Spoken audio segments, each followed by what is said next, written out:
We read in 1 John 4 that everyone who loves has been born of God and knows God. When I look at two people who've committed to each other for life and who sincerely love one another, regardless of their sex, I can honestly say that there is something of the presence of God in that relationship. And if the Bible says that two people are born of God and know God, then it's not for me to reject them or in any way exclude them from full participation in the life and sacraments of the Church.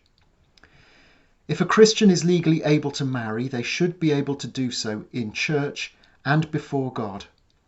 I would not want the doors of God's house to be shut in their face just because our political wrangling can't see the presence of God in their loving relationship.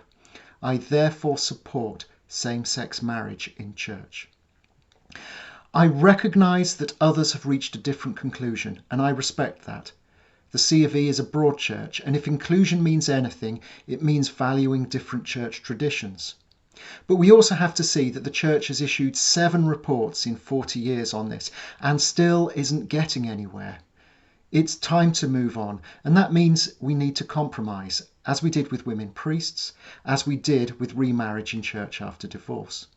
My personal view is that we need to model something on remarriage in church after divorce, which also differs from the Canon B30 definition of marriage, but allows the local priest to decide if they will conduct such services. Unified teaching, local variation. It's what the Baptist Union does, it's what the Presbyterian Church of Scotland is looking at, and it's what the Church of England already does with straight divorced people. We can also do it for same-sex couples and for those clergy who want to opt in.